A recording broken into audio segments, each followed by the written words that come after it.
মানুষ অনেক উদ্দেশ্যে কর্ম করে থাকে। কোনো উদ্দেশ্য ছাড়া কর্ম হতে পারে না। কোনো কোনো লোক নাম চায়, তারা নাম ডাকের জন্য কার্য করে। কেউ কেউ প্রভুত্ব চায়, তারা প্রভুত্ব লাভের জন্য কার্য করে। অন্য কেউ আবার মৃত্যুর পর নিজের নাম রেখে যেতে চায়। চীন দেশের নিয়ম, না মরলে কাউকে উপাধি দেওয়া হয় না। বিচার করে দেখলে এটিকে অপেক্ষাকৃত ভালো প্রথা বলতে হয়। চীন দেশে কোনো লোক খুব ভালো কাজ করলে তার মৃত পিতা বা পিতামহকে কোনো সম্মানজনক উপাধি দেওয়া হয়। কেউ কেউ এই উদ্দেশ্যে কাজ করে থাকে। কোনো কোনো মুসলমান সম্প্রদায়ের অনুগামীগণ মৃত্যুর পর একটি প্রকাণ্ড সমাধি মন্দির পাওয়ার জন্য সমস্ত জীবন কার্য করতে থাকে। আমি এমন একটি সম্প্রদায়ের কথা জানি যাদের শিশু জন্মানো মাত্র তাদের জন্য সমাধি মন্দির তৈরি হতে থাকে। এটি তাদের বিবেচনায় মানুষের সবচেয়ে প্রয়োজনীয় কাজ, এবং এই সমাধি মন্দির যত বড় ও সুন্দর হয় সেই ব্যক্তিকে তত ধনী বলে মনে করা হয়। কেউ কেউ আবার প্রায়শ্চিত্ত রূপে কর্ম করে থাকে। সব প্রকার অসৎ কার্য করে শেষে একটি মন্দির প্রতিষ্ঠা করল এবং তার কাছ থেকে স্বর্গে যাওয়ার ছাড়পত্র পাওয়ার জন্য কিছু অর্থ মন্দিরে দিল। তারা মনে করে এমন দান করে তাদের স্বর্গের পথ পরিষ্কার হলো। পাপ করেও তারা শাস্তি এড়িয়ে যাবে। মানুষের কার্যপ্রবৃত্তির বহু উদ্দেশ্যের মধ্যে কয়েকটি বলা হলো। কর্মের জন্যই কর্ম করো। সব দেশে এমন কিছু মানুষ আছে যাদের প্রভাব সত্যি করে জগতের জন্য কল্যাণকর। তারা কর্মের জন্য কর্ম করেন, নাম যশের জন্য করেন না, স্বর্গে যেতেও চান না। মানুষের প্রকৃত উপকার হবে বলেই তারা কর্ম করেন। আবার অনেকে আছেন যারা আরো উচ্চতর উদ্দেশ্য নিয়ে দরিদ্রের উপকার ও মানব সমাজকে সাহায্য করেন, কারণ তারা সৎ কর্মে বিশ্বাসী, তারা সদ্ভাবকে ভালোবাসেন। নাম যশের উদ্দেশ্যে করা কর্মের ফল কখনো সঙ্গে সঙ্গে পাওয়া যায় না। সবসময় দেখা যায় যখন আমরা বৃদ্ধ হই এবং আমাদের জীবন প্রায় শেষ হয়ে আসে, তখন আমাদের নাম যশ হয়। কিন্তু যদি কেউ কোনো স্বার্থপূর্ণ উদ্দেশ্য ছাড়া কাজ করে, তবে কি সে কিছু লাভ করে না?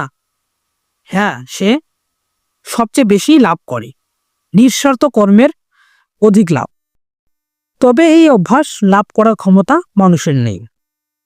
সংসারের হিসেবেও এটি বেশি লাভজনক। প্রেম, সত্য, নিঃস্বার্থপরতা এগুলি শুধু নীতি সম্বন্ধীয় আলংকারিক বর্ণনা নয়, এগুলি আমাদের সর্বোচ্চ আদর্শ, কারণ এগুলির মধ্যে মহান হওয়ার শক্তি লুকিয়ে আছে। প্রথমত, কোনো ব্যক্তি 5 দিন অথবা 5 মিনিট কোনো স্বার্থ ছাড়াই ভবিষ্যতের কোনো চিন্তা, স্বর্গলাভের আশা, শাস্তির ভয় অথবা এমন কোনো বিষয় চিন্তা না করেই কাজ করতে পারেন। তার মধ্যে শক্তিমান মহাপুরুষ হওয়ার সামর্থ্য আছে। এই ভাবগুলিকে কার্যে পরিণত করা কঠিন, কিন্তু আমাদের অন্তরের অন্তঃস্থলে এগুলির মূল্য জানি এগুলি কত সুফল দেয়। এই কঠিন সংযমী শক্তির মহানতম বিকাশ। বাইরের সব কাজ অপেক্ষা আত্মসংযমেই অধিকতর শক্তির প্রকাশ। 4টি ঘোড়া বয়ে নিয়ে যাচ্ছে এমন একটি গাড়ি বাধা না পেয়ে পাহাড়ের ঢালু পথে গড়িয়ে চলছে, অথবা গাড়ির চালক ঘোড়াগুলিকে আটকে রাখছে। এই দুটির মধ্যে কোনটিতে অধিক শক্তি প্রকাশ পাচ্ছে? ঘোড়াগুলিকে ছেড়ে দেওয়া নাকি তাদের আটকে রাখা?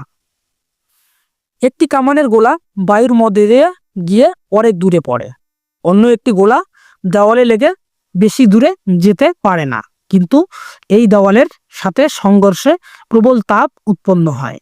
তেমনি মনের সব বেরিয়ে আসা শক্তি স্বার্থের উদ্দেশ্যে ছুটে নষ্ট হয়ে যায়। এগুলি আর তোমার কাছে ফিরে এসে তোমার শক্তি বিকাশে সাহায্য করে না, কিন্তু এই শক্তিগুলিকে আটকে রাখলে তোমার শক্তি বেড়ে যাবে। এই সংবরণ বা কন্ট্রোল থেকেই মহান ইচ্ছা শক্তি তৈরি হয়, যা খ্রিস্ট বা বুদ্ধের মতো চরিত্র সৃষ্টি করে। অজ্ঞ ব্যক্তিরা এই রহস্য জানে না, তবুও তারা জগতের উপর রাজ করতে চায়।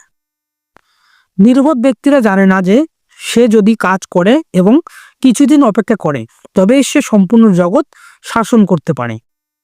সে কয়েক বছর অপেক্ষা করুক এবং ওই অজ্ঞানীর মতো জগৎ শাসনের ভাবকে সংযত বা কন্ট্রোল করুক। এই ভাব সম্পূর্ণ চলে গেলেই সে জগৎ শাসন করতে পারবে। অনেক পশু কয়েক পা আগে কি আছে তা কিছুই জানতে পারে না। আমাদের মধ্যেও অনেকে অল্প কয়েক বছরে কি ঘটবে তার কিছু অনুমান করতে পারে না। আমরা যেন একটি ছোট বৃত্তের মধ্যে আবদ্ধ। এটাই যেন আমাদের পুরো জগৎ। এর বাইরে কিছু দেখার ধৈর্য আর আমাদের নেই। এইভাবেই আমরা অসৎ ও দুরাচারী হয়ে পড়ি।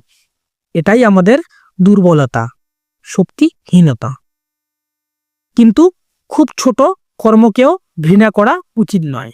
যে ব্যক্তি উচ্চতর উদ্দেশ্যে কাজ করতে জানে না সে স্বার্থপর উদ্দেশ্যে নাম যশের জন্য কাজ করো। প্রত্যেকে সবসময় উচ্চ থেকে উচ্চতর উদ্দেশ্যের দিকে অগ্রসর হতে হবে এবং এগুলি কি তা বোঝার চেষ্টা করতে হবে। কর্মে আমাদের অধিকার, ফলে নয়। ফল যা হওয়ার হোক, ফলের জন্য চিন্তা করো কেন? কোনো লোককে সাহায্য করার সময় তোমার প্রতি সে ব্যক্তির মনোভাব কিরকম হবে সে নিয়ে চিন্তা করো না। তুমি যদি কোনো মহৎ বা শুভ কাজ করতে চাও তবে ফলাফলের চিন্তা করে চিন্তিত হইও না। কর্মের এই আদর্শ সম্পর্কে কয়েকটি কঠিন সমস্যা এসে পড়ে। তীব্র কর্মশীলতার প্রয়োজন। সবসময় আমাদের কর্ম করতে হবে। আমরা এক মিনিটেও কর্ম না করে থাকতে পারি না। তবে বিশ্রাম কোথায়?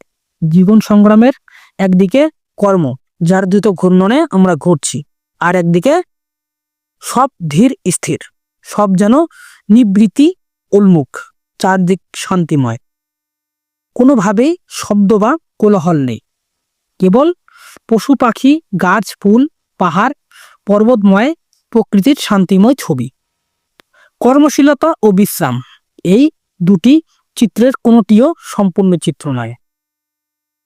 যেমন গভীর সমুদ্রে কোনো মাছ জলের উপর আসা মাত্র খণ্ডবিখণ্ড হয়ে যায়, কারণ জলের প্রবল চাপে সে জীবিত থাকতে সমর্থ। তেমনি শান্তিপূর্ণ স্থানে বাস করতে অভ্যস্ত কোনো ব্যক্তি সংসারের কোলাহল ও ব্যস্ততম স্থানে আসা মাত্র ধ্বংস হয়ে যায়। আবার যে ব্যক্তি শুধুমাত্র সাংসারিক ও সামাজিক জীবনের কোলাহলে অভ্যস্ত সে কি কোনো নির্জন স্থানে শান্তিতে বাস করতে পারে? যন্ত্রণায় হয়তো তার মস্তিষ্ক বিকৃত হয়ে যাবে। আদর্শ মানুষ সে যে গভীরতম নির্জনতা ও নিস্তব্ধতার মধ্যেও তীব্র কর্মী এবং প্রবল কর্মশীলতার মধ্যেও মরুভূমির নিস্তব্ধতা ও নিঃসঙ্গতা অনুভব করেন। তিনি সংযমের রহস্য বুঝেছেন, আত্মসংযম করেছেন। যানবাহন মুখরিত শহরে ঘুরে বেড়ালে তার মন শান্ত থাকে, যেন তিনি নিঃশব্দ গুহায় রয়েছেন, অথচ তার মন তীব্রভাবে কর্ম করছেন। কর্মযোগের এটি আদর্শ। যদি এই অবস্থা লাভ করতে পারো তবে কর্মের প্রকৃত রহস্য জানতে পারবে। কিন্তু আমাদেরকে শুরু থেকে আরম্ভ করতে হবে। আমাদের সামনে যেমন কর্ম আসবে তাই করতে হবে এবং প্রতিবার আমাদেরকে আরো নিঃস্বার্থপর হতে হবে। আমাদেরকে কর্ম করতে হবে এবং ওই কর্মের পেছনে কি উদ্দেশ্য আছে তা দেখতে হবে। তাহলে প্রায় সবখানে দেখতে পাবো শুরুতে আমাদের উদ্দেশ্য সবসময় স্বার্থপূর্ণ, কিন্তু অধ্যবসায়ের প্রভাবে ক্রমশ এই স্বার্থপরতা কমে যাবে। অবশেষে এমন সময় আসবে যখন আমরা সত্যিকারের নিঃস্বার্থ কর্ম করতে পাবো। তখন আমাদের আশা হবে যে জীবনের পথে এগিয়ে যেতে যেতে কোনো না কোনো সময় এমন একদিন আসবে যখন আমরা সম্পূর্ণ নিঃস্বার্থ হতে পারবো। আর যেই মুহূর্তে আমরা সেই অবস্থা লাভ করব সেই মুহূর্তে আমাদের সকল শক্তি কেন্দ্রীভূত হবে এবং আমাদের অন্তর্নিহিত জ্ঞান প্রকাশিত হবে।